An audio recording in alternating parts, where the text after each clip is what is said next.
Miami, the city that never sleeps, and when it does, it snores like a bear, lies under a full moon, straight out of an astrology book cover. Beautiful, serene, completely unaware of the chaos below. But someone else who's not sleeping is Dexter Morga, our protagonist, kicking off the night like he's narrating a tutorial on how to be a functional psychopath in sunny Florida. The city is a collage of tropical cliches: wide-eyed tourists, self-absorbed models, coffee field Cubans, unsupervised kids running wild, and of course, a meticulous serial killer on the hunt. Because, well, it's Miami. Tonight's target is Mike Donovan, a model citizen, family man, and behind closed doors, the kind of monster reality TV wouldn't dare to feature. Dexter, with surgical coldness, stages a crime scene so disturbing, it would make Hannibal Lecter applaud. The bodies of children laid out like a macabre art installation. Spotless, precise. Art or horror? For Dexter, it's just justice. One drop of blood for the collection, and next. But don't get it twisted. This isn't chaos. Dexter follows Harry's code, a moral manual crafted by his adoptive father, who noticed early on that the kid wasn't exactly pet-friendly. Next, we have a flashback where a young Dexter is caught with a collection of animal carcasses. Harry doesn't freak out, call an exorcist, or send him off to juvie. Instead, he chooses to teach the boy how to channel his urges methodically. It's like serial killer life coaching, motivational but deadly. Cut to the present. Dexter blends in as a regular guy, a forensic analyst for the Miami PD. At the office, it's a human zoo. Masuka, the king of inappropriate jokes. Latista, the hardworking everyman. Dokes, who eyes Dexter like a kid. And Debra, his sister, the only one who sees a human behind that cereal box smile. Dexter also has a girlfriend, Rita, a mother of two with more trauma than a canceled reality show contestant. He says he feels nothing, but the way he looks at her kids reveals more than public Wi-Fi. But it's not all corpses and coffee. A new body turns up. A dismembered woman, displayed with such elegance it looks like the work of a soulless conceptual artist. Dexter is intrigued. It's as if someone stepped into his playground and left an invitation. Meanwhile, Debra is on the case, but has to deal with Lieutenant Lagerta, who trusts random eyewitnesses more than forensic evidence. Debra, as always, is right, but in TV police logic, that counts for little. Moving on, Dexter doesn't miss a beat. His justice radar locks on to Jamie Jaworski, janitor by day, snuff video star by night. Dexter sets the stage, collects the blood, goodbye Jamie. Then comes the plot twist, barreling in on an actual truck. Dexter tails a refrigerated vehicle, pulse racing like he's staring into a twisted mirror. This is adrenaline even he can't ignore. Suddenly, the truck hurls a human hit into the street. Yeah, just like that. Dexter slams the brakes, skids, grabs the head, and it's bloodless. Because of course, this is art. Back home, he opens the freezer and, surprise, a Barbie head on ice, arms and legs neatly arranged. Someone's flirting, but in this game, flirting comes with dismemberment. Life is fragile, or, as Dexter would say with that sociopathic gaze disguised as normalcy, disposable. The proof? Little Cody, the adorable stepson, is kneeling in front of the toilet, ready to send the late Bob the goldfish off to the great beyond. A brief funeral. No tears, no speeches, just one flush that fails. Dexter watches and reflects, his humor so dry it evaporates. Another soul for the aquatic grave, or almost. A second flush is needed, because even death, sometimes, is stubborn. At breakfast, between a sibling fight over cereal and the celebration of Astor's birthday, which looks like it was organized using a generic Pinterest party board, Dexter observes. He's there, but not really. The party feels forced.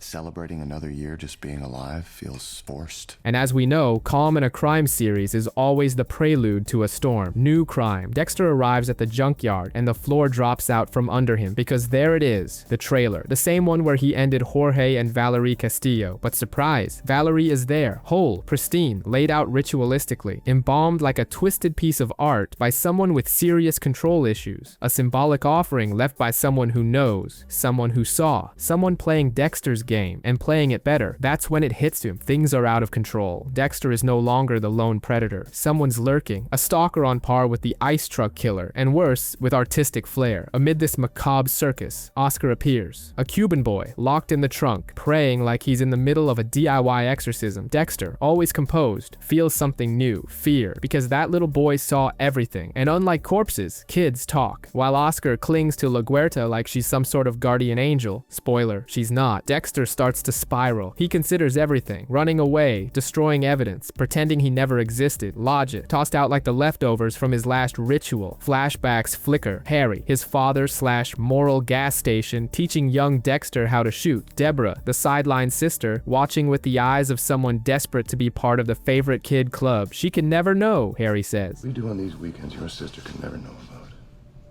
And just like that, the chasm between the siblings was born. In the present, Debra's trying to prove her worth. She pitches the idea of a copycat mimicking the ice truck killer. Dexter, cornered, undercuts her with the charm of an iceberg, betrays the only person who's never doubted it. Point for the psychopath? Nope, just emotional carnage. Meanwhile, Rita is facing her own ghosts. Paul, the ex who should have stayed in 2002, is now threatening to show up at the kid's birthday party. The tension's so thick, you could almost hear a horror movie score. But Rita rises. She calls him, sets boundaries, a slap of maturity. Elsewhere, Dexter decides to ditch his serial killer toolkit in the ocean, because when everything's falling apart, what better than to throw your traumas into the sea? But then he notices something, a drop of Valerie's blood, shaped like a smile, a signature. The ice truck killer isn't just leaving clues. He wants to play. Time ticks. The police find a knife. Dexter, cool as someone who's memorized every manipulation manual, plants Valerie's blood on it. Jorge Castillo becomes the scapegoat, complete with conclusive evidence. Evil genius? Yes. Conductor of chaos? Absolutely. Then comes the sketch artist session. Oscar, our tiny traumatized prophet, describes his savior as Jesus, but with Dexter's eyes. The result? A drawing straight out of a psychedelic catechism. We laugh and shiver. Finally, Astor's birthday party. Balloons, cake, happy kids. Dexter watches from afar. For the first time, he gets it. Birthdays aren't about marking time. They're about surviving one more day, faking humanity, fooling even himself. But the game has changed. Jorge's in jail, Debra's misled, Rita's safe, everything under control, or so it seems, because now Dexter knows he's not alone, and the next move might be his last. After a lifetime of digging up secrets from corpses, Dexter never imagined his biggest mystery would arrive by mail. Yes, just a registered letter, not a bill, not spam, but something far more unsettling than clotted blood at a crime scene. The name Joseph Driscoll, allegedly his biological father. As if that bombshell weren't enough, the deceased had the audacity to name Dexter as the executor of his will. Irony, it seems, knows no bounds. Until that moment, Dexter swore up and down, with the same conviction he uses to wipe blood from his blades, that his parents died before Harry adopted him. That's what Harry said, repeated, emphasized. But what if that story was just a well-rehearsed moral fable? With suspicion gnawing at him and his pathological need for control fully activated, Dexter heads to Dade City to settle the estate, because obviously, dealing with legal paperwork is just as thrilling as dismantling a killer. Debra, his half-impulsive, half-emotional sister, insists on coming along, dragging her new boyfriend Rudy, a guy who seems to read minds and judge each thought. Their visit to the late Joe's house is cold, and not just from lack of heating. The place feels like a museum of loneliness. Scattered photos, no real story, and a silence that practically screams something's off. Debra, caught between tears and sighs, is rattled by the thought that Harry might have lied. Rudy, as always, watches in silence, with those eyes that say he already knows how this episode ends. Dexter, of course, doesn't buy the heart attack story. Too convenient, too tidy, and wherever there's ease, there's usually deceit. So he launches his own emotional autopsy, digging through paperwork, questioning the coroner, taking blood samples, and sending them off for analysis. Because if Joe really was his father, then Harry wasn't just a mentor, he was a moralistic fanfic writer. And because no good drama goes without a parallel subplot, we cut to Dokes and Batista. The two clash over a shady shooting incident. Batista, sharp-nosed and patient like a true detective, sniffs out something foul in Dokes' report. The ballistics don't add up, so he does the unthinkable, reports his partner, but the system reacts like a rotting organism. Within hours, a mysterious federal agency swoops in and buries the case. Something big is going on here. And no, it's not just Dokes' ego. Meanwhile, Dexter is hit with a flashback. He's wounded, a child, and someone with rare blood is saving him. Maybe Joe, maybe Harry knew, maybe the cocktail of lies has been served since day one. And just when you think Dexter's the only one unraveling, Rita enters the frame. Paul, the ex-husband who's more unbearable than warm beer at a barbecue, shows up drunk, aggressive, and ready to remind everyone why he should have never been let out of jail. He assaults her, and this time, the threat is physical, which might just give Dexter the perfect excuse to invoke the code. Days later, the test results arrive, and the outcome hits with the weight of an emotional anvil. Joseph Driscoll is Dexter's father, biologically, by blood, by DNA, and just like that, Harry's story crumbles like a poorly preserved corpse. Dexter retrieves Joe's ashes before the cremation, staring at the urn as if it were a mirror. He never wanted a father, but now he has one. Debra tries to salvage Harry's image, as if one could restore a portrait with invisible ink. Rudy, ever lurking, stays silent. But he sees everything, maybe more than he should. Dexter, on the other hand, is speechless. For the first time, the man with all the answers has none. Just one certainty: Harry lied. And if Harry lied, what else in that moral compass might be crooked? Another day, and the sun shines through Rita's window. In the kitchen, Dexter Dexter is deep into his suburban dad cosplay, packing lunchboxes, organizing backpacks, and masking the scent of blood with a generous dose of jelly on toast. Meanwhile, a locksmith replaces all the house locks, as if saying, "Paranoia, that's just the beginning." Rita walks in, wearing the expression of someone who's taken a hit because, well, she has. Still, she tries to hold it together with the poise of a woman reclaiming her narrative. Only those tired of being a supporting character in their own story know how to pull that off. Dexter, in full-on protective hero mode,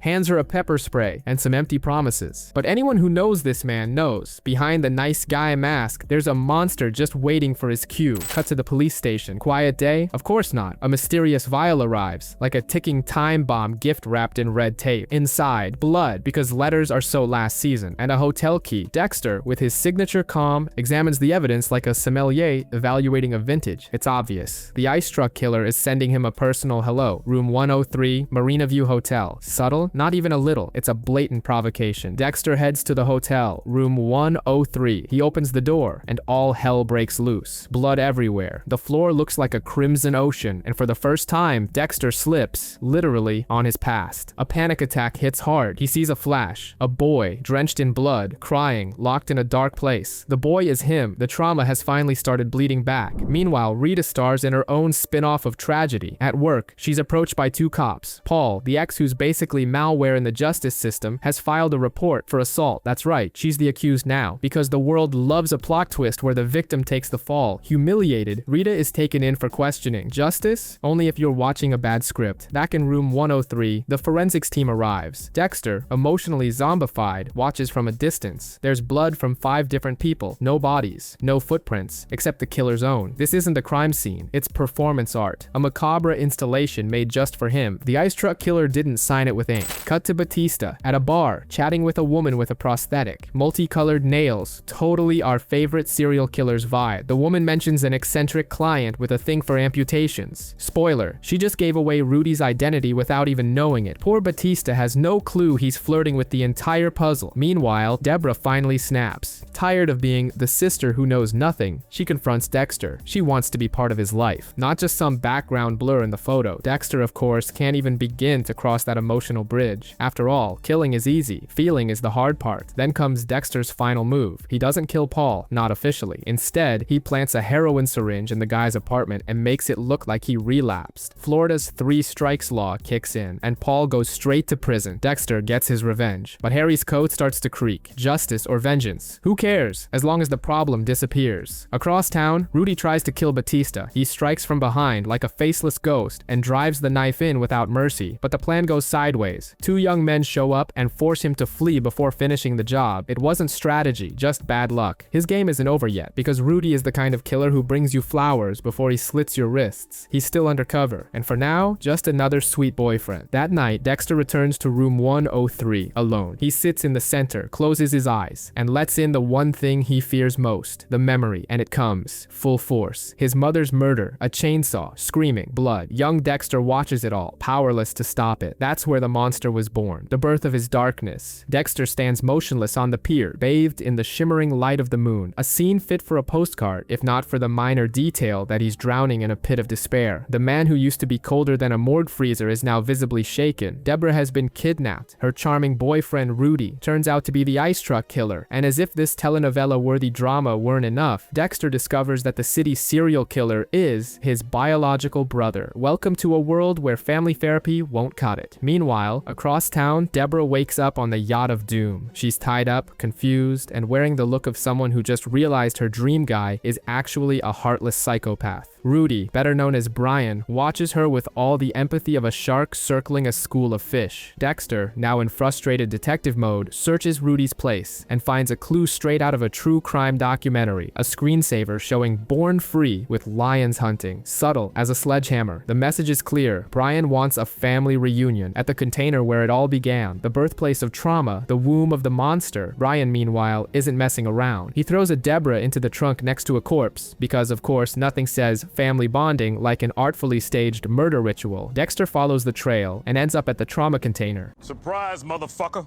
But Sergeant Dokes, the only one suspicious of Dexter's squeaky clean scientist act, shows up just in time to ruin the moment. A confrontation breaks out. Accusations, punches. For the first time, Dexter drops the mask and shows he can fight like a UFC pro. Dexter finally confronts Brian, and with that comes the revelation. They were both there in that shipping container. They watched their mother get butchered. They were baptized in the same blood, but life took them down two very different paths. One got an adoptive father and a code. The other got the system, statistics, and a full embrace of darkness. Dexter digs through the remnants of their childhood home